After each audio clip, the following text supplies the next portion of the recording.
గతసారి మనం చాలా ముఖ్యమైన విషయం మాట్లాడాం కదా, కోపం, కోరికలు ఇవి మనల్ని ఎలా లోపల్నుంచి చిన్నవి చేస్తాయో అని.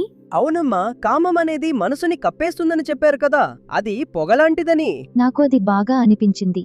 అద్దం మీద మట్టి పడితే మనం మనల్ని చూసుకోలేమని. మీకు బాధ గుర్తుంది, కృష్ణుడు అర్జునుడికి చెప్పాడు ఈ లోపలి శత్రువు చాలా బలమైనది అని. కాని ఆ తర్వాత అర్జునుడికి ఒక సందేహం వచ్చే ఉంటుంది కదా, సరే ఇది శత్రువు అని తెలిసింది, కాని దీన్ని గెలవడం ఎలా? అవునా నాన్న, అది నాకు కూడా అనిపించింది. తెలిసినా ఆపుకోవడం కష్టంగా ఉంటుంది కదా. అందుకే కృష్ణుడు ఆగలేదు. తర్వాతి శ్లోకాల్లో ఆయన చెప్పాడు, ఈ శత్రువుని గెలవటానికి ఒక దారి ఉంది, ఒక క్రమం ఉంది అని.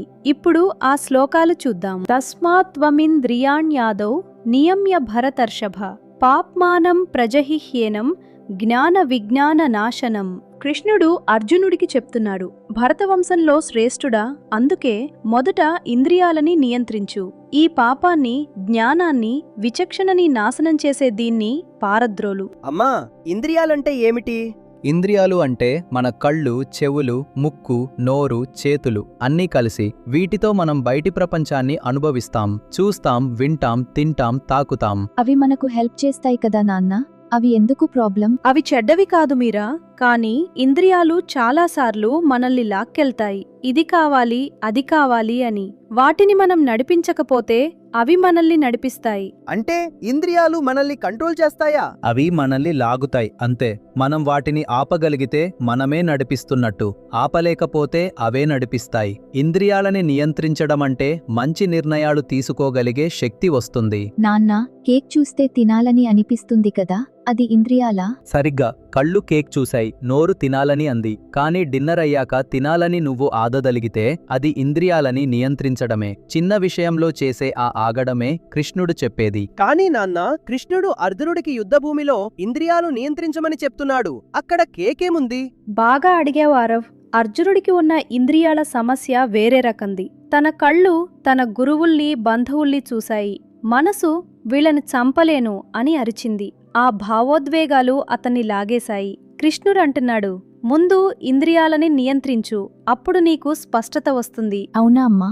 అర్జునుడు భయపడ్డాడు కదా, అందుకే అతని ఇంద్రియాలు అతన్ని లాగేశాయా? అవును మీరా, ఇప్పుడు తర్వాతి శ్లోకం చూద్దాం.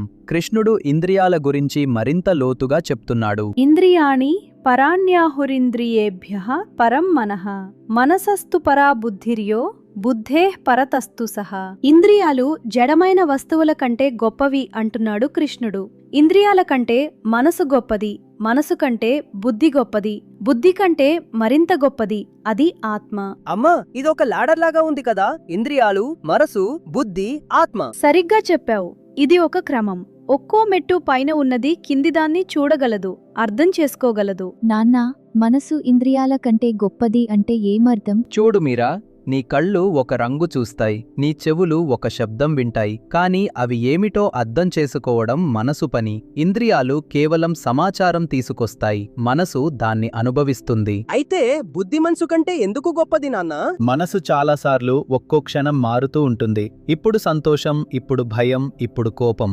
కానీ బుద్ధి అనేది మనసుని పైనుంచి చూడగలదు. ఇప్పుడు నాకు కోపం వస్తోంది, కానీ ఇది సరైన పని కాదు అని తెలుసుకోవడం, అది బుద్ధి. అంటే బుద్ధి మనసుకి నాన్నలాంటిదా? అది చాలా బాగా చెప్పావు మీరా. బుద్ధి మనసుని చూసి ఆగు, ఆలోచించు అంటుంది. కాని అమ్మా, ఆత్మ బుద్ధి కంటే కూడా గొప్పదంటే కూడా గొప్పది అన్నారు కదా, అది ఏమిటి? ఆత్మ అనేది మనలో చాలా లోతుగా ఉంటుంది ఆరో. అది మారదు, చలించదు.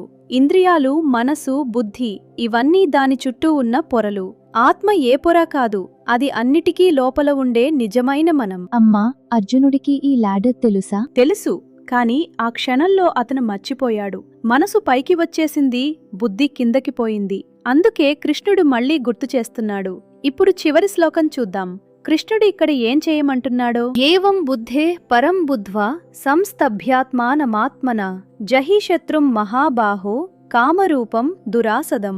కృష్ణుడు అంటున్నాడు, బుద్ధి కంటే పైన ఉన్నది ఏమిటో తెలుసుకుని ఆ జ్ఞానంతో నిన్ను నువ్వు స్థిరపరచుకో. అప్పుడు ఈ శత్రువుని, కోరిక అనే రూపంలో ఉన్న ఈ గెలవటం కష్టమైన శత్రువుని జయించు మహాబాహో. మహాబాహో అంటే ఏమిటమ్మా? మహాబాహో అంటే గొప్ప భుజాలు ఉన్నవాడు అని. అర్జునుడు గొప్ప యోధుడు కదా, అందుకే కృష్ణుడు అలా పిలుస్తున్నాడు. నీకు బాహ్య బలం ఉంది, ఇప్పుడు లోపలి బలం కూడా వాడు అని. నాన్నా, కృష్ణుడు నిన్ను నువ్వు స్థిరపర్చుకో అన్నాడు కదా, అది ఎలా చేస్తారు? అది చాలా మంచి ప్రశ్న మీరా. ఒక్కసారి ఆలోచించు. నువ్వు చాలా కోపంగా ఉన్నావనుకో, అప్పుడు లోపల ఒక చిన్న గొంతు వస్తుంది కదా, ఆగు, ఇప్పుడు కోపంగా మాట్లాడకు అని. ఆ గొంతే బుద్ధి. ఆ గొంతుని వినడం, దానికి నిలబడడం, అదే స్థిరపరచుకోవడం. నాన్న, కానీ ఆ గొంతు వినడం చాలా కష్టంగా ఉంటుంది కదా, కోపం వచ్చినప్పుడు అది వినబడదు.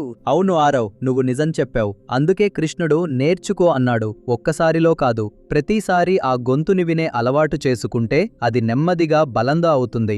బుద్ధిని వాడుకోవడమే అసలైన బలం. ఆరో, నువ్వు ఆడాలని ఉన్నా హోంవర్క్ ముందు చేస్తావు కదా కొన్నిసార్లు, అప్పుడు నీ బుద్ధి నీ కోరికని గెలిచినట్టే. అవునమ్మా, కానీ అది చాలా కష్టంగా ఉంటుంది. కృష్ణుడు కూడా అదే అన్నాడు, దురాసదం అని. అంటే గెలవడం కష్టమైన శత్రువు అని. కానీ అసాధ్యం అనలేదు. నీ బుద్ధిని వాడు, అది నీకు ఉన్న అత్యంత శక్తివంతమైన ఆయుధం. నాన్నా, అర్జునుడు ఇది చేయగలిగాడా? అది చాలా మంచి ప్రశ్న మీరా. ఈ 3 శ్లోకాలతో కృష్ణుడు 3వ అధ్యాయాన్ని ముగించాడు. ఇంద్రియాలు, మనసు, బుద్ధి, ఆత్మ, ఈ 4 మెట్లు. మనలో అన్నీ ఉన్నాయి. ప్రశ్న ఏమిటంటే మనం ఏ మెట్టు మీద నిలబడతామని. అమ్మా, 4వ అధ్యాయంలో కృష్ణుడు ఏం చెప్తాడు? 4వ అధ్యాయంలో కృష్ణుడు అర్జునుడికి చాలా ఆశ్చర్యకరమైన విషయం చెప్తాడు. ఈ జ్ఞానం ఎక్కడ్నుంచి వచ్చిందో, ఎవరికి చెప్పాడో, ఎందుకు మళ్ళీ చెప్తున్నాడో అది విన్నప్పుడు అర్జునుడికి కూడా ఆశ్చర్యం వేసింది. నాన్నా, కృష్ణుడు ముందే ఎవరికైనా చెప్పాడా ఈ విషయాలు? అవును, మరియు ఆ సమాధానం విన్నప్పుడు కాలం గురించి మన అర్థమే మారిపోతుంది.